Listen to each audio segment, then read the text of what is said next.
Hello, ladies and gentlemen, and welcome back to the channel. And today I'm going to go to my review of WCW Super Brawl 1995. Starting off the evening, we'll go to our first match of the night. It is Alex Wright versus Paul Roma. I thought this was an okay match to start Super Brawl 95. Back and forth matchup between Alex Wright and Paul Roma, with Roma keeping the pace of the match. But Alex Wright ultimately hits a roll up on Paul Roma, pins him for the 3, and your winner of the match is Alex Wright. Hats off to Alex Wright for getting the win in this matchup. Moving on from that, we go into our next match of the night. It is Hacksaw Jim Duggan versus Bunkhouse Buck. I thought this was an okay matchup as well. Back and forth matchup between Duggan and Bunk, with Duggan keeping the pace of the match. But Hacksaw Jim Duggan ultimately hits his signature 3-point stance on Bunkhouse Buck, pins him for the 3, and your winner of the match is Hacksaw Jim Duggan. Hats off to Hacksaw Jim Duggan for getting the win in this matchup. Moving on from that, we go into our next match of the night. It is Kevin Sullivan versus Dave Sullivan. I thought this was an okay matchup as well. Back and forth matchup between Kevin and Dave, with Dave keeping the pace of the match. But Kevin Sullivan ultimately hits a roll-up on Dave Sullivan, pins him for the 3, and your winner of the match is Kevin Sullivan. Hats off to Kevin Sullivan for getting the win in that matchup. Moving on from that, we go into our next match of the night. It is for the WCW Tag Team Championships. It is the Nasty Boys versus Harlem Heat. Number one, I thought this was a good matchup. Back and forth matchup between the Nasty Boys and Harlem Heat, with the Nasty Boys keeping the pace of the match. Jerry Sags then hits a power slam on Booker T in the middle of the ring. Brian Knobbs then hits a double DDT on Harlem Heat.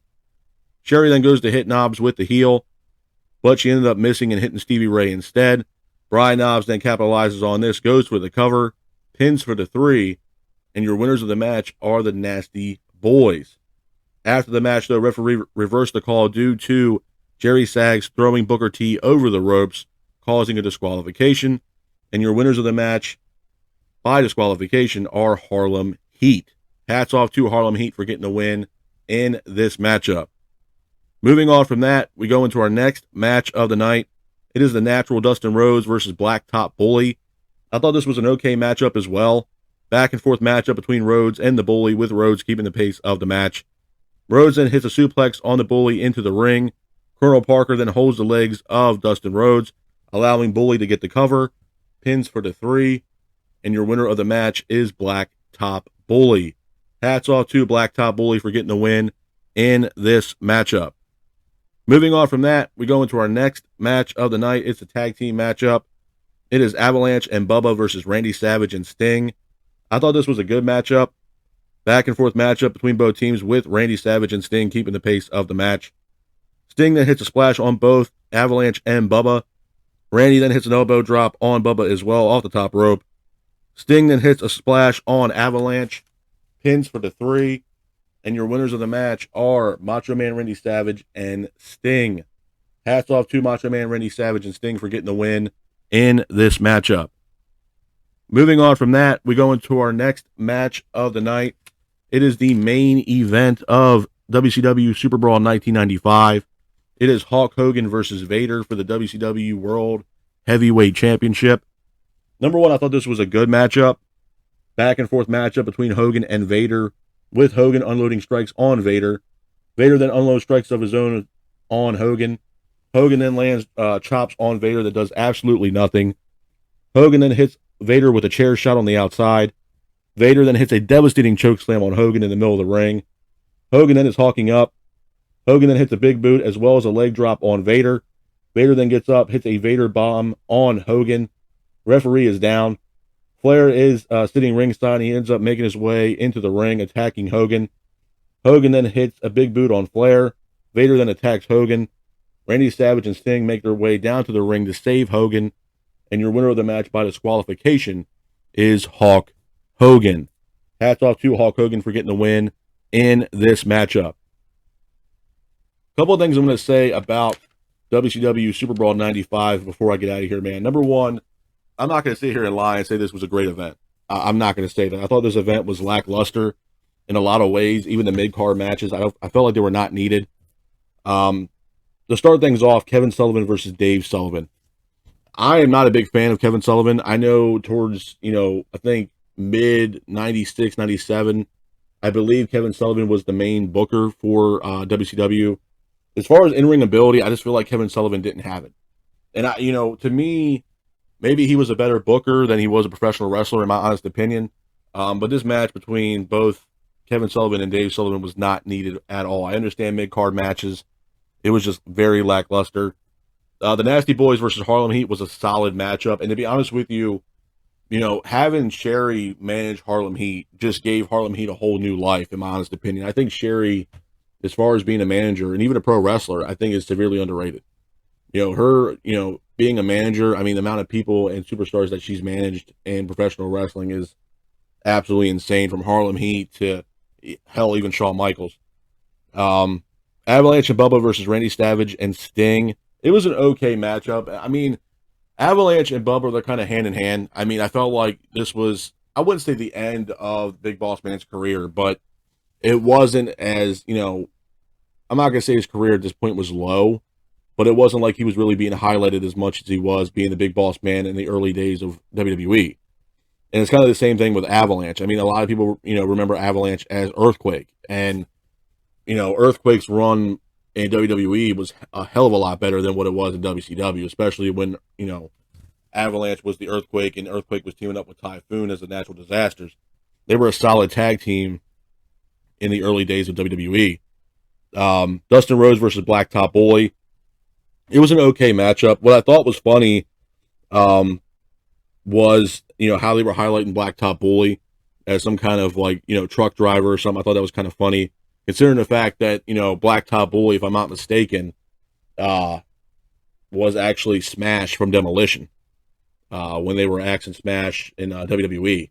I think his real name is Barry Darstow, if I'm not mistaken. So, having him come into the fold of WCW and be this bully truck driver kind of deal, I felt like they really didn't have a gimmick for him, considering the fact of what he originally was, being part of Demolition, to, his run in WCW, which was, not long at all. But really, SuperBrawl 1995 really came down to Hulk Hogan versus Vader at the end of the day. I mean, the main event was all about Hogan and Vader. The way they were setting up the entire show that night for them, seeing Vader pull up into a limousine, obviously he's irate. He's trying to do everything he can to get, his hands on Hogan. Even attacking limo drivers and stuff like that, trying to figure out where Hogan is. So a lot of it, just like the past few pay-per-views, a lot of it came down to the main event. And, during, 94, 95, a lot of the main events for WCW at that time had to do with one to three names. It was pretty much either Flair, Hogan, or Vader. They were the main draws, in my honest opinion, for WCW at that time. They were bringing in a lot of money for the company, a lot of fans, and you're not going to put Hogan in the mid-card. It's just not going to happen. Hogan is the main event caliber talent, as well as Ric Flair and Vader. So from the years of 94, 95, like I just stated, a lot of the main events were, pretty much surrounded by those three names, being Flair, Hogan, and Vader. So, again, solid main event. I do believe, and a lot of people ask me the same question, what run was better for Hogan, his WWE run or his WCW run? And I will say this, I'm not a humongous Hulk Hogan fan, but what I will say is that without WWE, there would be no Hulk Hogan, in my honest opinion. There would be no Hogan or Hulkamania. So you got to put WWE up there as far as, without them, there would be no Hulk Hogan.